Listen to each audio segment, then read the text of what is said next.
Media Network. Subscribe, share, like nu godha.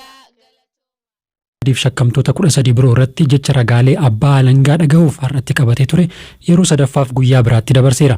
Beellamni har'aa guyyaa biraatti ka darbe sababa Jawar Muhammad dhukkubsatee sirnaan dhaddacha hordofuu dhabeef akka ta'es manni murtichaa himeera. Habtaamuu Xibabuu Finfinnee irraa gabaasa itti aanu nuuf ergeera. Jawar Muhammad haala cimaadhaan dhukkubsachaa jira. Baay'ee nu dhukkubeera. Mallattoolee himuu hin barbaadu. Qoricha dhukkuba bayyanachiisullee fudhachuu hin dandeenye jechuudhaan dhaddacha keessa turuu akka hin dandeenye fi manni murtichaa akka isaan gaggeessu mana murtichaa gaafatanii turani. Kana malees immoo poolisoonni daqiiqaa 30 kan ta'uuf turtaa jedhanii gara mana murtichaatti akka isaan fidan malee sila gara mana murtiillee dhufuu akka hin dandeenye mana murtichaatti himaniiti kan jirani. Kana malees immoo ogeessa fayyaa dhuunfaa kootiin akka wallaanamu manni murtichaa haala naaf mijeessu yookaan immoo naaf eeyyamamu jechuunis obbo Jawar Muhammad dhaddacha irratti dubbataniiti kan turani. Gama biraatiin haadha warraa fi daa'ima isaanii yeroo ammaa biyya alaa jiranis baasii ofiillee kaffalaniis ta'u gama viidiyoo konferansii yookaan suur-sagaleedhaan haasofsiisuu akka barbaadanii fi kunillee akka heeyyamamuuf mana murtichaa gaafatanii. Gama biraatiin immoo obbo Baqqalaa Garbaa ragaaleen abbaa alangaa guyyaa har'aa gonkumaa dhaggeeffatamuu akka hin qabnedha mana murtichaatti kan himanii. Sababoota sadiidha kan isaan kaasanii. Isaan keessaa inni tokko namoonni galmee isaanii keessatti argaman dhukkubsatanii hafanii iddoo jiranitti ragaaleen abbaa alangaa dhagahamuu akka hin qabnedha kan dubbatanii. Kana malees immoo obbo Jawar Muhammad kaleessa fi har'a dhukkubsachaa akka jiru obbo Baqqalaa Garbaan dubbataniiru. Kana malees immoo iddoo itti hidhamanii jiranitti iddoo isaanii fi abukaatoon isaaniitti wal arganii walaasofsiisanitti kaameraan suur-sagalee waraabu kaa'amuu isaatiin abukaatoowwan isaanii waliin bifa icciitiisaa eeggateen waliin haasa'uu fi mari'achuu akka hin dandeenye himuudhaan ragaaleen abbaa alangaa guyyaa har'aa dhagahamuu hin qabanii beellamni biraa kennamuu qaba jechuudhaan obbo Baqqalaa Garbaa dhaddacha irratti dubbataniiru. Dhimma kanarratti abukaatoowwanii fi akkasumas immoo abbootiin alangaas yaada irratti kennaniiru. Keessattuu abukaatoowwan obbo Jawar Muhammad faa gaafa jimaataa maamiltoota keenya argachuudhaaf gara itti hidhamanitti yeroo deemnu gara mana murtiitti deemaniiru jedhamnee akka deebinu taasifameera jechuudhaan himaniiru. Guyyaa har'aa ganama immoo isaan gaafachuudhaaf yeroo deemanitti kaameraan taa'ee akka arganii fi bifa icciitiisaa eeggateen maamiltoota isaanii wajjin haasa'uu akka hin dandeenye himaniiru. Kanaafuu ragaaleen abbaa alangaa dhaggeeffatamuudhaaf beellamni biraa kennamuu qaba jechuudhaan abukaatoowwan dhaddacha irratti dubbataniiru. Abbootiin alangaa immoo gama isaaniitiin dhimma kaameraa wajjin wal qabatee quba akka hin qabnee fi akka qulqulleeffatanidha mana murtiitti kan himanii. Kana malees immoo abukaatoowwan shakkamtootaa beekaa adeemsichi akka harkifatu gochaa jiru. Ragaaleen keenya akka deddeebi'anii fi akka nufan gochaa jiran kan jedhu dubbachuudhaan beellamni biraa kennamuu akka hin qabnee fi ragaaleen isaanii har'uma dhaggeeffatamuu akka qabanidha mana murtiitti kan himanii. Manni murtichaas egaa obbo Jawar Muhammad sababa dhukkubaatiin gara alaatti deddeebi'aa waan jiraniif adeemsa dhaddachichi jeequmsa malee adeemsa ragaalee abbaa alangaa dhaggeeffachuu adeemsisuu waan hin dandeenyeef beellama biraa qabachuu isaati kan hime. Kana malees immoo manni murtichaa ajajawwan garaagaraatti kan kenne shakkamtoota 14 qorannoon dhibee COVID-19 akka taasifamu ajaja kennee ture. Haa ta'u malee kan namoota 5 qofatu adeemsifamee har'a bu'aansaa dhiyaate. Kanaafuu manni murtichaa bu'aan qorannoo shakkamtoota hafanii beellama itti aanutti dhiyaachuu qaba jechuudhaan ajaja kenneeti kan hin jiru. Kana malees immoo shakkamtootaaf uffanni fi nyaanni dhiyaachuu akka qabu akkasumas immoo ulaagaa ministeerri fayyaa kaa'een maatii abukaatoowwan isaanii fi abbootii amantaa isaaniitti waliin wal arguun akka qaban manni murtichaa ajaja kenneeti kan inni jiru. Gama biraatiin dhimma wallaansa obbo Hamzaa fi obbo Jawar Muhammad irrattis manni murtichaa ajaja kenneera. Isaan lachuu akka wal'aanaman ajaja kenneeti kan jiru. Obbo Jawar Muhammadis kunuunsi akka taasifamuuf manni murtichaa ajajeetiin jira. Gama biraatiin obbo Jawar Muhammad haadha warraa fi daa'ima isaanii haasofsiisuudhaaf akka eeyyamamuuf kan gaafatanis hojiirra akka oolu haalli akka mijatuuf manni murtichaa ajajee jira. Kaameraa suur-sagalee waraabu jedhame wajjin wal qabatee shakkamtoonni abukaatoo isaanii waliin bifa icciitiisaa eeggateen akka wal argan manni murtichaa ajajeeti kan inni jiru. Haaluma kanaan ragaalee abbaa alangaa dhaggeeffachuudhaaf kamisa hagayya 14 bara 2012tti beellama qabateera.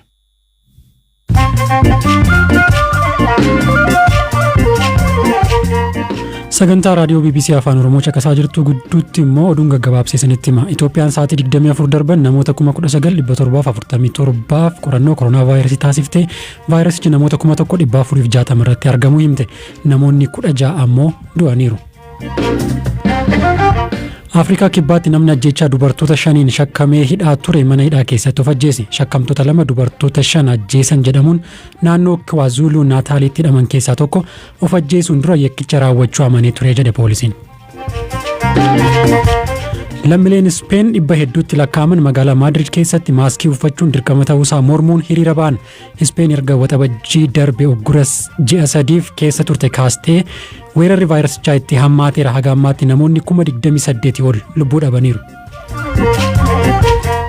Israa'eel fi United Arab Emirates waliigaltee torban darbe taasisan hordofuun tajaajila bilbilaa kallattii jalqabaniiru. Ministeeronni haajaa alaa biyyoota lamaanis walii bilbiluun nagaa wal gaafataniiru. Waliigaltee jaarsummaa Ameerikaan raawwate kana kan kamisa darbe Doonaald Tiraamp ture kan ibse. Oduun gaggabaaboo isaan kana.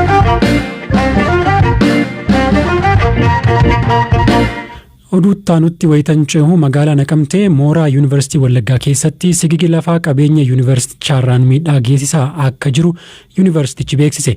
Amma dura sigiga lafa dheerina kiiloomeetira 4 fi bal'ina kiiloomeetira walakkaa ta'urra gaheen buufata calallii balfaa dabalatee iddoo bultii barattootaaf manneen kitaabaarra miidhaan gahuu ogeessi qorannoo lafaa yookiin ji'oofiizistiin yuunivarsiitichaa Dr. Fiqaaduu Taammiruu BBC'tti himaniiru.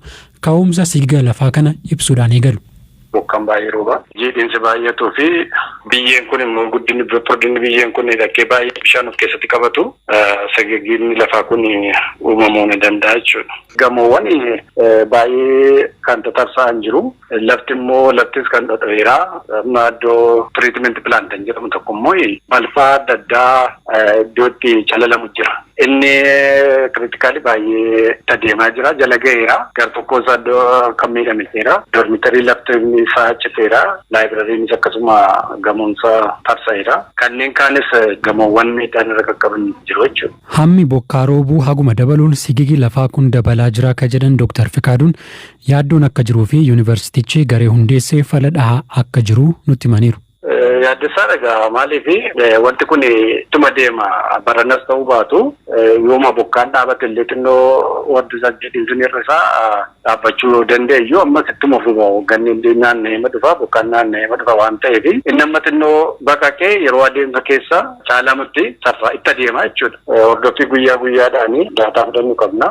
Ammam deemee ammam siqee kan jedhu isarratti immoo iddoo balaa ciccimaanii bubbu'aa jirutti immoo meeshaawwan ka'uu danda'an akkamiin ka'u namoonni of eeggannoo akka godhan kanneen akkasii reekomendii gochaa turre furmaata yerooti kun furmaata yeroo dheeraa immoo dallaa sana guutummaa masaa qorachuuf jechuudha. Sigigi lafaa lixa Itoophiyaatti waan baratamaa akka ta'ee fi hawaasni of eeggannoo gochuu akka qabu mallattoowwan sigiga lafaa yoo argus eeruu akka kennu Dr. Fikaaduun dhaamaniiru.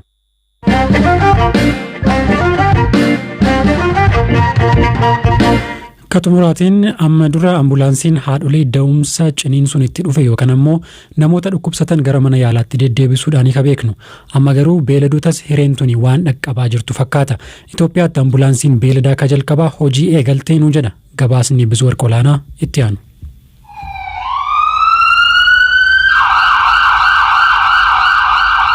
Sagalee nama dhageessan kun haadholii da'umsaaf ciniinsuun itti dhufe yookaan ammoo namoota haalaan dhukkubsatan gara mana yaalaa geessuuf ta'a jettanii yaaddu. Amma ambulaansiin nama qofaaf osoo hin taane beelladotaafis iyyitee qaqqabdee lubbuu baraaruu kolleejjii fayyaa beeladaa fi qonnaa Bishooftuutti tokko jettee hojii eegalteerti. Tarii sangaa guddaa yookaan hoggaala akkamitti ambulaansiidhaan fe'anii bakka yaalaatiin gahuun danda'ama gaaffii jedhus yaaduu maltu. Yuunivarsiitii Finfinneetti diiniin kolleejjii fayyaa beeladaa fi qonnaa Bishooftuu gargaaraa Piroofeesaraa Hiikaa Waqtolaa kanaaf deebii qabu. Ambulaansiin akka biyyaatti kan akka namaati kan jiru kan beelladaa kun kan jalqabaati. Ambulaansiin kun kan isheen hojjettu horii baachuutiif miti. Horii dhukkubsatan biraa dhukkuba cimaadhaan qabamanii baadiyyaarra kan jiran magaalaa Bishooftuuf naannoo Bishooftuu kan jiran kan ogeessota ispeeshaalaayizeeshinii gaarii qaban meeshaa guutuu ta'e tajaajila fayyaa kamiyyuu kennuudhaaf kan danda'amu guutummaatti baatee gara lafa beelladii jirutti deemee yaala barbaachisu kennuudhaaf. Ambulaansiin beelladaatuun tokko taatee hojii jalqabde. Koommii qabdurraa magaala Bishooftuu fi naannawa isheetiin ala fagaattee tajaajiluu hin dandeessu. Ta'us fakkeenya gaarii waan taatuuf fuulduratti ambulaansonni fayyaa beelladootaaf dhamaan hedduu horachuuf mul'anni jira. Itoophiyaan baay'ina beelladaatiin addunyaa irraa shanaffaa Afrikaa irraa jalqaba irratti argamti. Yeroo kanatti ammoo loon aannanii sanyii fooyya'an hanga 50,000 fi isaa olii gaalli ammoo sanii ol waan baasuuf qonnaan bulaan tokko yaala salphaatti fayyuun qabeenya akkanaa akka hin dhabneef hamma humnaa gumaachite ambulaansittiin. Ammaan dura kolleejjichi tajaajila yaala beelladootaa hawaasa magaalaa Bishooftuu fi naannawa isheetiif kennaa kan ture yoo ta'u, beelladni gara kolleejjichaa dhufuun kan yaalamu. Amma garuu yoo dhukkuba cimaas ta'e ambulaansiitu gara beelladichaatti deemee tajaajila. Horii dhukkubsatee for example horii da'umsaaf miixataa jirtu karaa dheeraa deemsisanii fiduun baay'ee ulfaataadha. Kanaaf yoo isaan nutti bilbilan bilbilli ambulaansii sanarra jiru jira. Ogeessa gahaa ta'eef beekumsa ogummaa gaarii qabu fayyaa beelladaa irratti muuxannoo guddaa qaban gara qotee bulaa keenyaatti erginee kan tajaajiltudha ambulaansiin kun. Yuunivarsiitii Finfinneetti kolleejjii fayyaa beelladaa fi qonnaa Bishooftuu kun amma duralleen hospitaala beelladootaa banuun tajaajila kennaa jiraachuun isaa ni yaadatama. Kabajamtoota dhaggeeffattoota keenyaa dhukkubsachuu Jawar Mahammad dhaga'amuu hordofuudhaan magaalota Oromiyaa akka Shaashamannee fi kabajamtoota daawwattoota keenyatiif dhaggeeffattoota keenyaa haala fayyaa Jawar Mahammad ilaalchisee oduu amma nu dhaqqabe qabna. Xiinxalaan siyaasaa Jawar Mahammad mana hidhaa keessatti hedduu dhukkubsachaa jiraachuu maatiin isaa OMN itti himan. Maatiin Jawar Mahammad Jawar dubbisuu yeroo dhaqanitti nu waliin dubbachuu hin dandeenye jedhan. Fuulli isaa dhidhiitee jiras jedhan. Dhaabbatee nu wajjin haasa'uuf yaalus sababa ijaajjuu yookaan dhaabbachuu dadhabee fi ofirra gadi taa'ee jedhan maatiinsaa. Nutis rifannee sababa isaa warra mana hidhaa kana eeganii irraa qorachuu yaalus itti milkoofne jedhan maatiin Jawar Mahammad. Maatiin Jawar Mahammad kaleessaaf eengadda Jawar Mahammad fayyaa guutuu akka qabu dubbatu. Maatiin Jawar Mahammad har'aa sababa maalitiin fayyaansaa akka akkas ta'ee baruu hin dandeenye jedhan. Maatiin isaa yookiin maatiin Jawar Mahammad yaada nuu kennaniiru akka itti dhiyaata. Ani obboleettii Jawar Mahammad obboleessa fayyaa kaleessa qaama keessan dhukkubaa jechaa ture. Arrammoo akka maleetti hammaatee fuulli isaa dhidhiitee jira. Ani ogummaan dura harkuun rifadhe rifaatu keessa dhugaa waan hin dubbadhu hundaa wallaalee si dhahanii hin jeeni hanga fuulaa uffata uffatee jira. Maali si dhahanii jennaan lakkina dhoyinee na dhukkubaa jira jedhee jechuma tanaa gaafii hangaa fadheef deebisaa inni naa kennuuf hangam dadhabee sagalee takka baafata. Bakka fuula qaama waan takka dhidhiitee jira akka malee dhukkubee jira. Miilaan oguu nyaata nurraa fudhatee achi deemu akka lafarra harkisaa deemaa miila kaafachuu hin danda'u. Dadhabee nama bakka qaamni hedduu dhibamee laaffatti tokko ta'ee jira. Hedduu dadhabee jira. Wanti jiru hedduu nama sodaachisaa. Kaleessa na dhukkuba jaa garuu homaa dhiitooyini kun hin jiru. Kaleef dheengaddaaf keessi koo gaarii miti xiqqoo na dhukkubaa jira jaa. Arraa garuu ka addaati fuulli kun nama sodaachisa. Gulaaltu dhiitee jira. Hedduu wanni jiru haalaan nama sodaachisa. Ani beeku sodaadheetu hin jira hedduu. Mana yaalaa hanga ammaa deemee hin jiru. Doktora mana yaalaa hin geeffamne doktora ofii isaatiif qabullee galchuuf hin dandeenye gaafii irra deddeebi'ee gaafatee ture. Ilaa ammaatti hin galchinee fi ka isaaniitiin illee hin yaalamne hanga ammaa osoo yaalan argatiin daranutti hammaatu jirti. Inumaa maaliif shakka waa nyaachisuun oola namni fuulli isaa akkatti ni ta'u waa summa wayiiti malee nama summii waa summeessa wayiitu jira malee akkana fuulli ni ta'u. Dawaa nuti yeroo biraa garaadhaaf maal jedhee geessinuufi jira ture ka doktorri isaa ajajeef mana keessa. Tokkichuma yamanii fi isumaa dawaa san fudhatee ala kaama. Ularra kaayama eega inni ganama fudhateeti achuma ala ta'a. Dawaa mana keessa ol hin seenu. Dawaa sanuu shakku amma dawaa isaan ala kaan dawaa akkamitti isaan irraa fudhaniiti balbalarra ta'a. Asa keessa waa godhuun oolan bakka summi maarra fuulli isaa akkasuma fakkaata malee namni guyyaa takkatti akka dhibamee lafa hin ga'u. Akka takka jiruu isaa keessa dhibamee hin beeku dhibee akka ammaa kan. Takka akkatti harka kennatee illee hin beeku Jawar. Takka waan xiqqoo tanaaf nama laaffatee akka lafa kufu hin turre.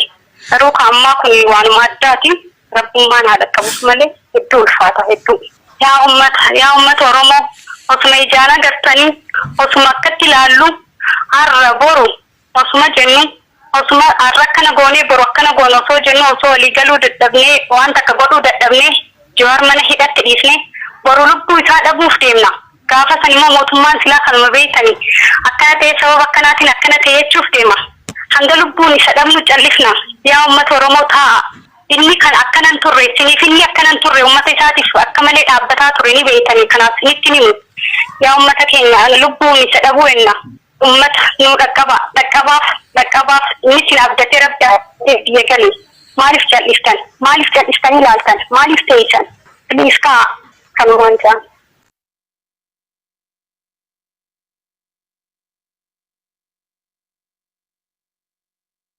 Muhammad akka obboleettiin Jawar Muhammadii fi maatiin Jawar Muhammad jedhanitti Jawar Muhammad mana hidhaa keessatti hedduu dhukkubsateeti jira.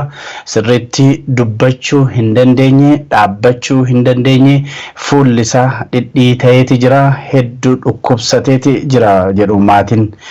Egaa uummanni Oromoos Jawaarii fi akka qaqqabuudha maatiin yookiin obboleettiin.